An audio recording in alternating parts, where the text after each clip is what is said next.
Imagine walking into a store just looking to buy something simple, only to be met with judgment instead of respect. That's exactly what happens when a black man in a wheelchair enters a high-end retail store expecting good service, but instead he gets the opposite. The store manager, a well-dressed white man, barely glances at him before assuming he's just another customer who doesn't belong. His words are dismissive, his tone sharp, and his impatience clear.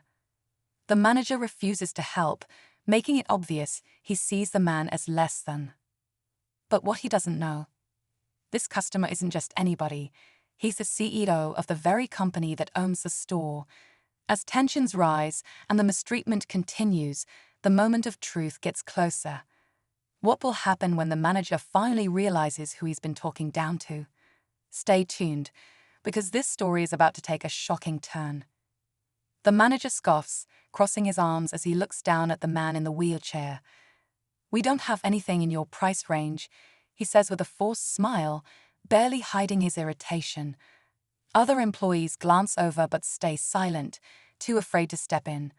The man in the wheelchair stays calm, his expression unreadable.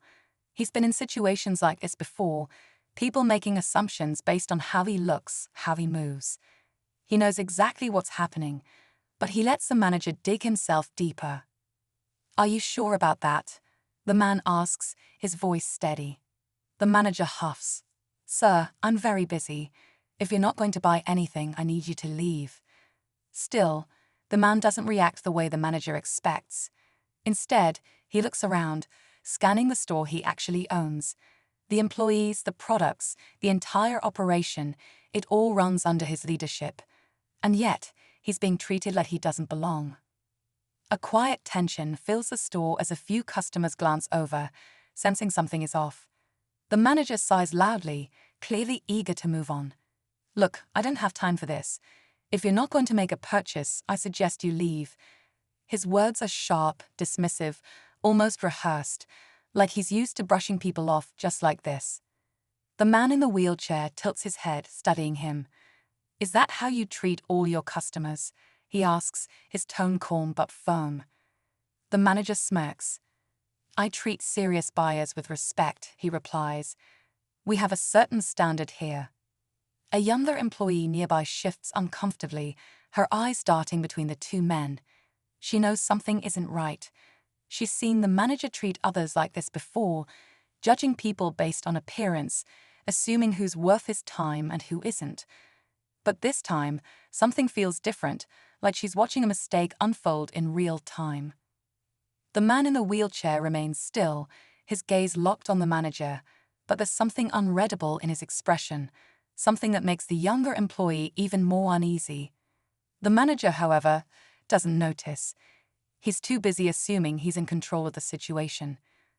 "Sir, I'm going to have to ask you to leave," the manager says again, this time more forcefully. "I have real customers to attend to." The tension in the room thickens. A few shoppers pause, pretending to browse while listening in. The younger employee swallows hard, gripping a stack of neatly folded shirts.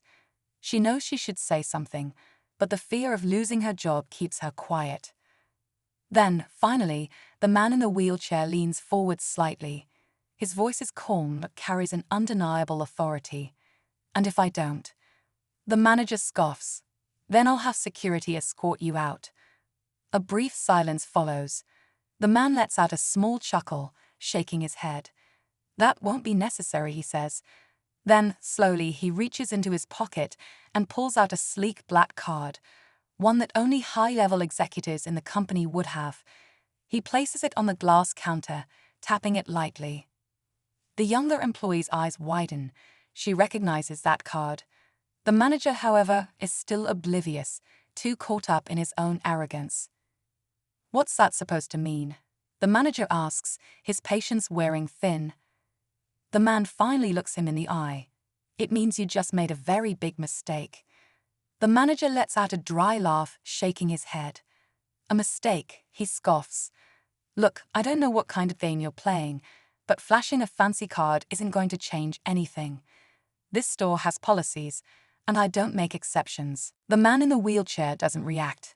At least not in the way the manager expects. He simply watches, letting the weight of his words settle in the air. But before he can respond, a voice cuts through the tension. "Excuse me, is there a problem here?" Everyone turns. A sharply dressed woman steps forward, her presence commanding immediate attention. The younger employee stiffens, instantly recognizing her. She's a high-ranking executive, someone who doesn't just visit stores unless something serious is happening. The manager straightens his posture, suddenly looking flustered.